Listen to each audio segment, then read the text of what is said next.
Well, hello, welcome back to All Things Alex. This week some actual tinkering. I've noticed the rear suspension on George's unfortunately started knocking. It's the rear cross tube mounts. That does involve quite a bit of work unfortunately, and also involves depressurising the entire system. So I've entrusted the work to the Kennedys. They're going to be coming out this morning to do the job for me because it's quite a bit of work. Yeah, let me show you what the problem is. Right, so this is what I've got currently in my Austin and Allegro George from 1979. And Claude, the 1982 Renault 9, very rare car. Loads coming more on Claude. Obviously I've got to do a little bit of tinkering and getting back on the road, but he is running and driving. But yeah, so let me just show you. So on the back end of an Allegro,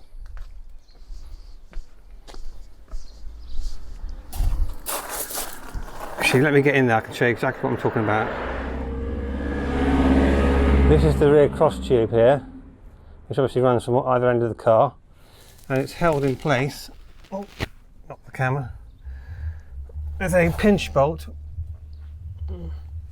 which comes through this metal bracket, and inside this metal bracket, oh, get the camera in the right place, it would help. Yeah, so this metal bracket bolts to the body. There's a large bolt which passes through and is centralised with the rubber bush, which is sandwiched in between these two metal plates here. Now what's meant to happen is this bolt is meant to be centralised in this rubber mount, but unfortunately over time the rubber deteriorates and the bolt drops. So as you go over a bump, that is free to move up and down. It should be fixed in place. What's happened is when you're going over the bump, the suspension is twisting because obviously this acts up and down on the pivot point, and that bolt is knocking on this bracket and making a hell of a clatter. So this isn't actually too bad on this side, although it has dropped a bit, but it's significantly worse on the other side. Let me just show you that. Houston, we have a problem. Yeah, you can quite clearly see it's gone completely on this side. That should be centralised in this bracket here, but it's dropped, so that's not even giving any movement. So that is banging up and down like a banging up and down thing. Not good. Right guys, so just brought you indoors to show you this quickly. Now this might make a bit more sense from a diagram. That's obviously the rear radius arm. That's the pivot bolt or shaft, and it passes through this bracket, which is what holds the thing central. There's a rubber membrane which has deteriorated, so that bolt is now dropped like I showed you. You can't just unbolt that, because obviously if you unbolt that, all of this is free to drop, so it's got to be supported. So it is quite a bit of work. Obviously it is under pressure as well, so the system needs to be depressurised. Right, so while I wait for the Kennedys to arrive, I'm going to go make a cup of tea and I shall join you back in a second. Well, the Kennedys have arrived and Ian's on it already.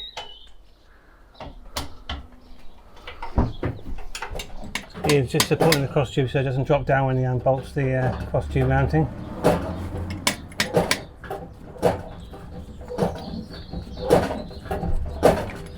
And in a second we'll have a look and see how bad it is.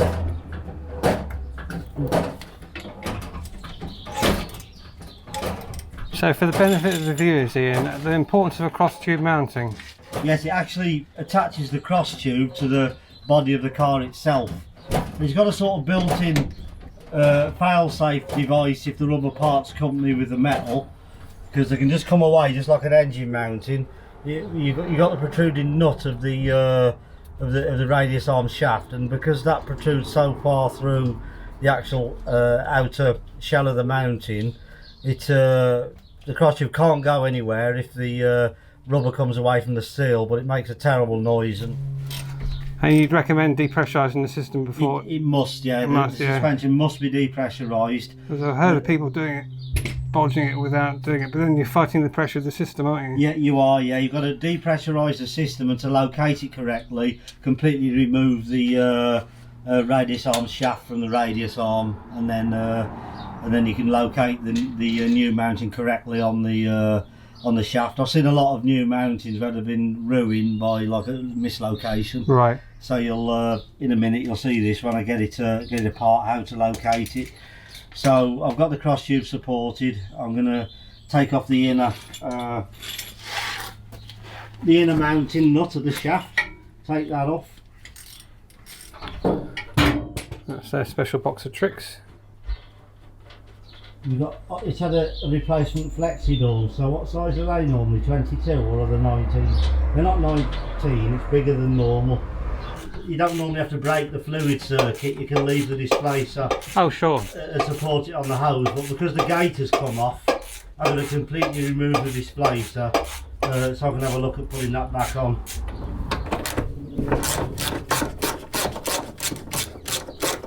And these are the bolts to retain the cross-tube mount to the body. The actual body of the car, yeah. So that comes off, and what we'll probably find is that outer part of the mounting is completely parted company from the inner. It's meant to be a bonded rubber sandwich, and it was that bad. It was resting on the edge. So yes, lovely. Look at that. It's just like when you have a scab coming off your finger or something, or your fingernails hanging off. You've got a tiny bit of bonding what survived there, but to all intents and purposes, it's totally separated. Yeah. You can see that just there. There's a tiny bit of rubber, just It's so not done too bad for 44 years. So this is what's happened. A lot of it depends on original manufacture, because these parts here were zinc plated. Yeah. And then they were baked in an oven for the rubber to bond. And if there was a slight flaw in or the plating wasn't brilliant on that day, water gets between it and moisture and separates the rubber from the... I see. But then, having said that, you might have another one the same age and it could be perfect still. Yeah. It's just sort of, not... I think it stems from original manufacture, because if you look at the inner rubber where that's bonded to that section, you can't separate it. The bonding's perfect on that side, so only the one side has failed. So that's like it's probably stemmed from like manufacture, although it's gone way past its intended service life. This problem is probably still stems from the manufacture and how good the bonding was. Wow. Right, so pivot bolt is out. That is the correct pronunciation, isn't it? The shaft, yeah, radius arm shaft I call it. So that's out. So we now just undo the inner mounting. In a minute we'll see why it's so important that you do a dismantling job to fit the mounting. Don't try and do it in situ.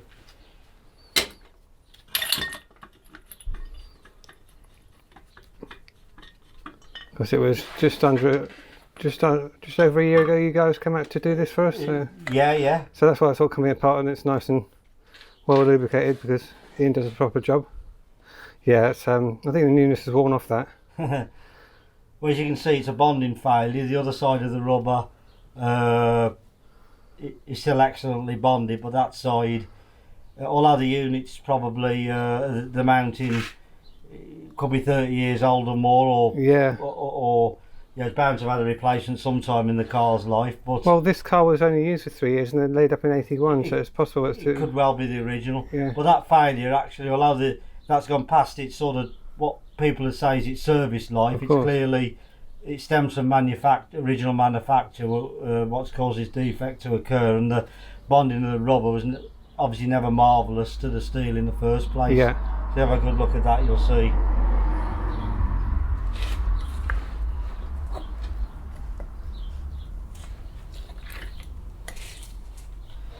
Now the reason why you've got to dismantle it to fit the new mounting is because you've got a ledge what's only about 2 millimeters high there, and you've got a flat on that ledge, and you've got to locate that flat into the D-shaped hole in the new mounting. And there's no way. Not quite completely round, is it? There's a flat at the bottom there. Yeah, and there's absolutely no way you'd ever do that on something that finicky.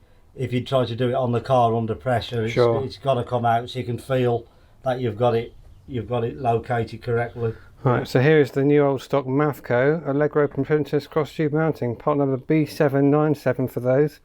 There's a sales telephone number, but it might not be any good now. So we'll get this a pair of scissors, Dawn. I'll use my teeth.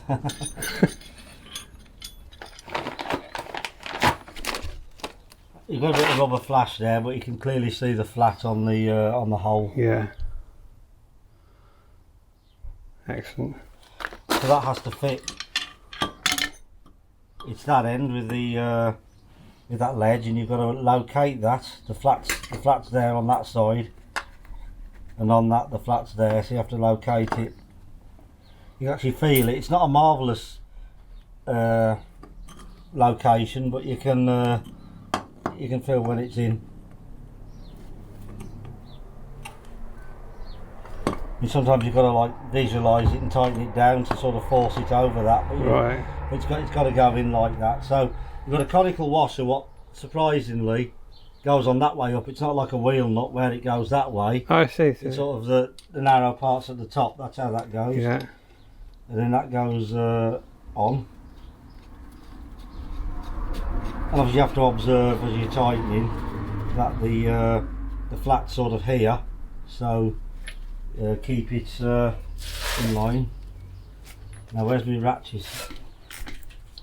I think that's in the right position, but when you tighten it you've got to look for an absence of a gap there. If that shaft is really close to the cheek with no gap, it means the flat is located correctly. Right. And so you put the mole grips sort of resting on the floor, you can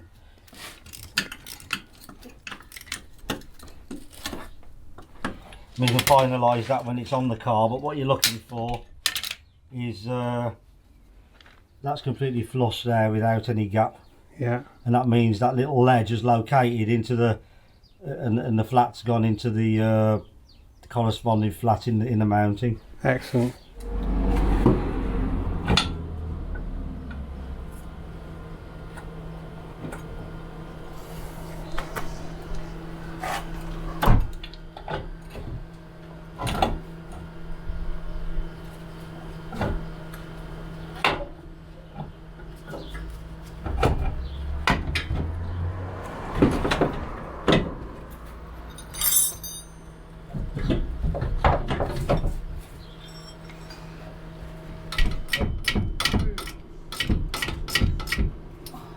I've just done that up, just pinched that up now, and I'm going to start the hose, start the flexi. Yeah.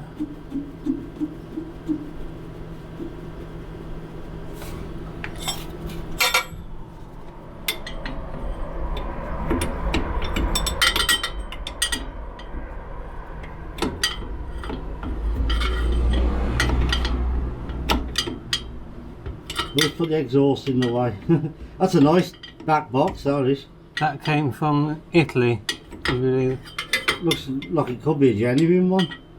Because I think originally the exhaust is in one piece, and I think British Leyland right, yeah. offered a tailpipe, and you cut it down.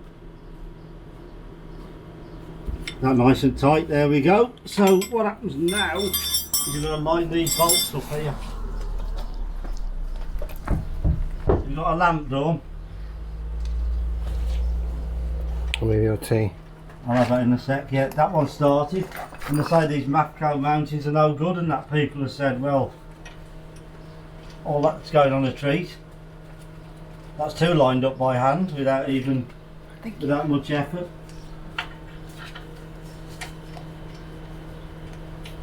Third one's lined up and I wasn't even looking, sort of thing. So, and the fourth one with the handbrake cable bracket.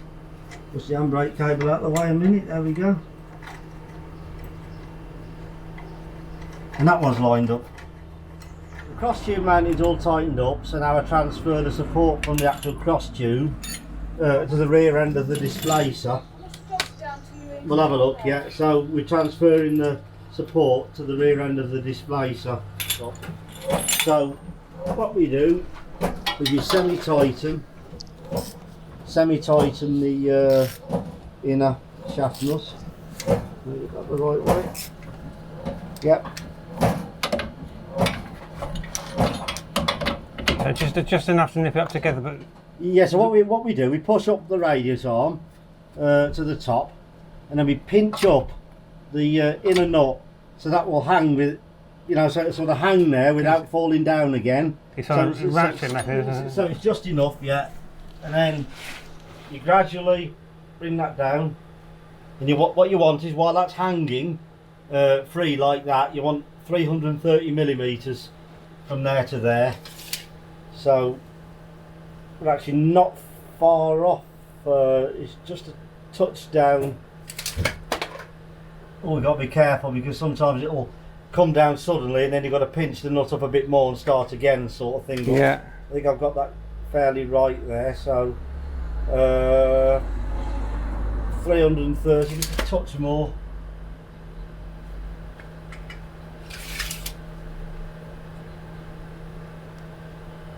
There's the 330. So then what you've got to do is fully tighten the inner shaft nut now. 330 again. So that's that. So basically what you've got is like what you're doing, you're twisting the rubber bushes and that's controlling the height, because the displacer, as you're pumping up, has to overcome that resistance to raise the car. And the reason why I don't actually call that a pivot shaft, I don't actually refer to it, name it that, because it doesn't actually pivot. When everything's tightened down, you're actually twisting the bushes, you're actually twisting the rubber in the arm, and the shaft's remaining stationary. Right. So that's why you have this effect, and that's how it should be. If that mounting hadn't been located correctly on that little ledge with the flat, you wouldn't have this give. Yeah, you wouldn't have that sort of resistance. You'd have no resistance, that would just drop to the bottom. Right. So because that's all correctly set up and everything, you've got that resistance, and that'll allow the car to sit correctly at the rear when it's on the ground, and stop the rebound strap being over tensioned. Because if it was like that all the time, which if that's not set up right, it is, then you're straining the strap all the time. It's supposed to have quite a bit of sag in it, and you've got your 330mm. Right. So that's all correct, all installed, so Dawn can pump the suspension up. Well, wheels back on. He's just getting ready to take the axle stand out and drop the car down. Dawn has repressurised the near side, so that's all done. Then you can have a quick look at the driver's side, offside rear, and just see what sort of state that's in, because it makes sense to change everything he's doing while he's here. I mean, that seems to have a load of life left in it, you know. Right, okay. It's just not going anywhere when I do that, you see. And I mean, just say you have that on, it lasts another 3 years, then I mean, it might last another 10. It's the funny things they are, because they don't directly. It's not like a wearing part as such. A lot of it stems from the manufacture of them. Sure. But hydroelastic units are like that. Yeah, some of them fail and they're half a century old, but the reason why others lasted longer, once again, it's the bonding of the rubber to the steel. Cool. Any manufacturing process has variations, but they give it like a sort of, if it lasted 15 years, that's considered to be the full lifespan. And there we go, that's the new mount installed. Doesn't that look better? I think so. Right, only one thing left to do. Should we go for a test drive?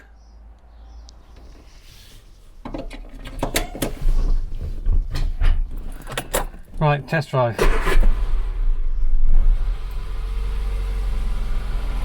So before, when I pulled out my garage, there'd be a knock just there, that's gone.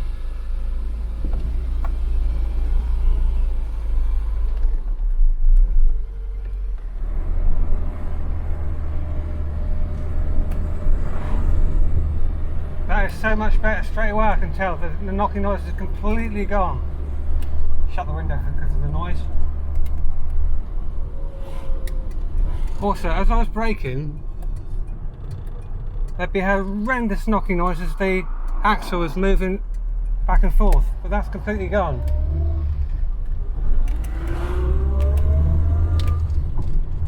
And why did I come this way? So since my last video with George, I've actually reinstalled the original cylinder head which came on this car when I bought him. I've had it completely remachined. It's got unloaded valves, hardened valve seats, new guides, new springs, decoat, lapped in, and will hopefully be future proof against the fuel. I wouldn't normally be able to drive over this road surface without that catastrophic knocking noise that I'm no longer getting, so well worth having done. Let's go for a bit of a jolly, shall we? See how it performs on the road.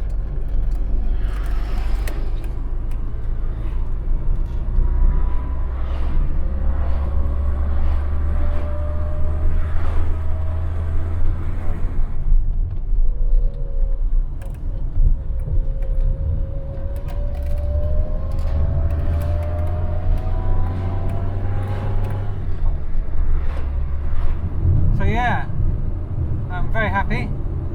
George seems to be back to his old self. My thanks to Ian and Don for coming out and doing all the work. I believe they're off to Wales now to do another car, and they just keep working. They're absolute troopers. I think we'll head home now and have a cup of tea. Thanks ever so much for watching, guys. There'll be another video coming up on the Renault 9 quite soon, so look out for that. So yeah, I'm going to cut off down the back roads and you can enjoy the view. Thanks for watching. See you again soon.